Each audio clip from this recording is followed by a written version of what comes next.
going to just take a few more seconds to wait for a few of our breakout groups to trickle in, and we are going to end the same way we started in our Jamboard. So if you already have it open, feel free to return back into that. If you need the link again, here it is in the chat box. We're going to go all the way at the end to slide 10. And we're just going to stamp what are some next steps for gathering feedback in our classroom and adjusting our instruction based on our feedback that we're either getting from ourselves, from our students, students giving feedback to each other. Go ahead, name your platform that you're looking to explore, how you're going to get feedback from kiddos, and make sure you put your name on that Post-it note, just because sometimes when we're coming back to our next module and we're looking to return back to what we posted from the last time, can be hard to remember. So putting your name, the tool you're using, and how you're going to get feedback be a great way to end our session together.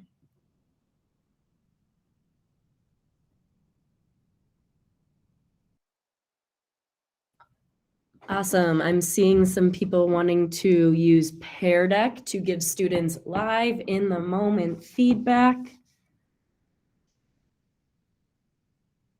Adding some prompts on Pear Decks. Ooh, using Flip to shout out students. Celebration is an overlooked form of feedback. I love celebration as a way of giving feedback to our kiddos, and Flip videos are a great multimedia way to do that. Looks like a lot of Pear Deck. Peer feedback using Google Docs. So some sharing and collaborating with students. Informal Schoology check-ins.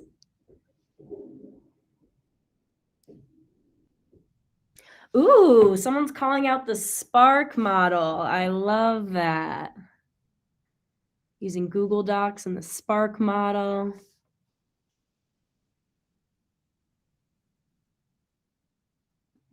Highlighting student responses on Pear Deck using that star feature.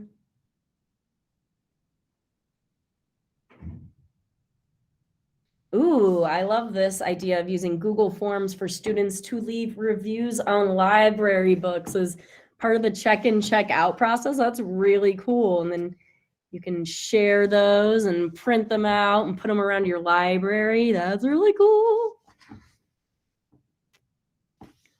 All right, thank you all for putting your commitments and next steps for getting feedback from either your students, you giving feedback to your students, or students giving feedback to one another.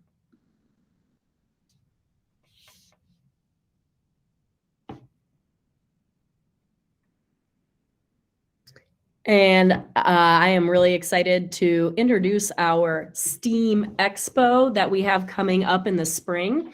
We have landed on a date and location, Saturday, April 29th from 9 a.m. to 3 p.m. We have rented out the CSU new Spur facility as a central location, and we're really looking to highlight all of the work our students have been doing around sustainability throughout the year.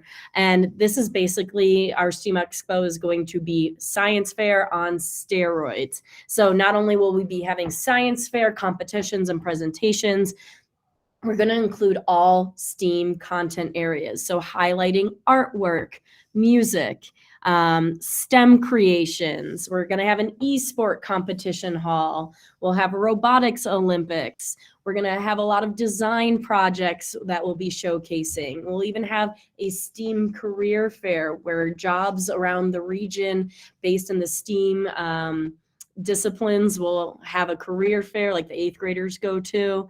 There will be food vendors. Our health and wellness content areas will also be included there as well for a health and wellness symposium led by our students.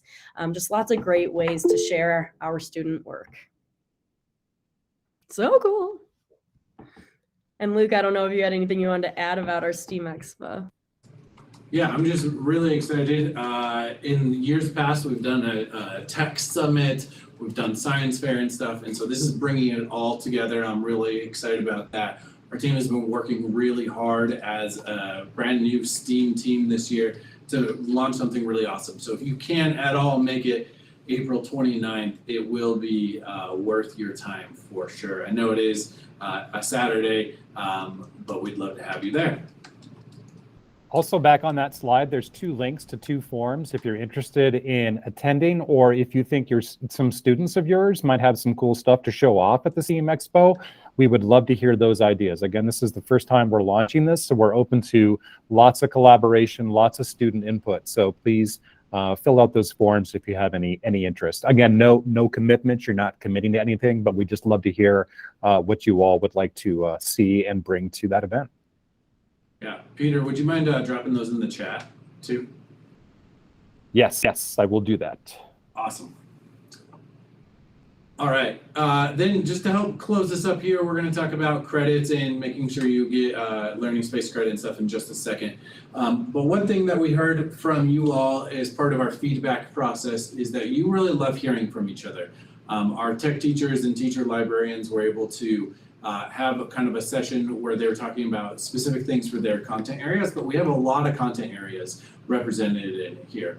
We have high school teachers, elementary teachers, math teachers, PE teachers, and so we have created a Google Drive folder that as you're thinking of these things, as maybe you're doing a deep dive for our PDU track of our sessions, that you have anything that you want to share out with everybody else, here is a shared Google Drive folder for anybody to drop in. So that's just kind of a plug. If you have anything that you're doing cool in your class, love to share that out. And then our sessions. So we have credit available in Learning Space and in Schoology. Unfortunately, our session was supposed to have everybody who's come to our previous 2 sessions automatically enrolled in this, but that really didn't happen this time, this process. I don't know why it didn't happen this time. So if you can click on our Schoology course here that I just dropped into the chat, if you don't have access to that, which we only have like six teachers in there, I do need you to register again for this specific session, and I'm gonna drop that link into the chat here as well. That will provide you with the learning space access.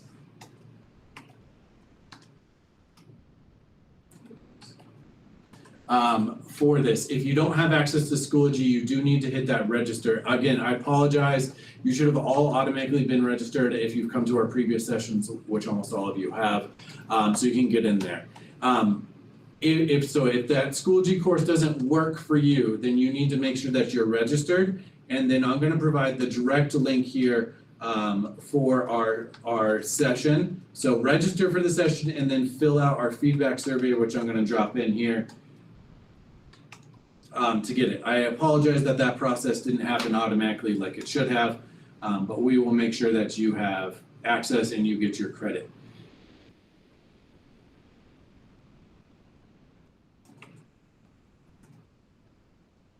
Amy, yes, I believe if you get straight into the course, that does mean you are registered. Yes, yep. So everybody, no matter what, has to fill out that survey, but if you don't have access to the Schoology course, make sure that you're registered. Once you have both of those things, so either you're registered or you have Schoology, then make sure that you have that survey and credit. That's what gives it to you for that. Again, apologize for that, but we want to make sure everybody gets credit. We're going to hang along here to provide any support with that process. And I will give a plug. We hope to see you all again February 21st. We haven't talked together since October, so it's kind of a long break between module 2 and 3, but now we're going to get back into it. Go February and then again at early April to see us all there together. So February 21st, mark your calendars, hope to see you again. And if you're not part of our PDU and would like to join and get that that graduate level credit for lane changes, you definitely can. The PDU is still open. You have time to complete the PDU between now and May, and we'd love to have you. I know a bunch of you in this room are already part of our PDU, so we appreciate having you. If you need that one-on-one coaching and that credit, we have that available.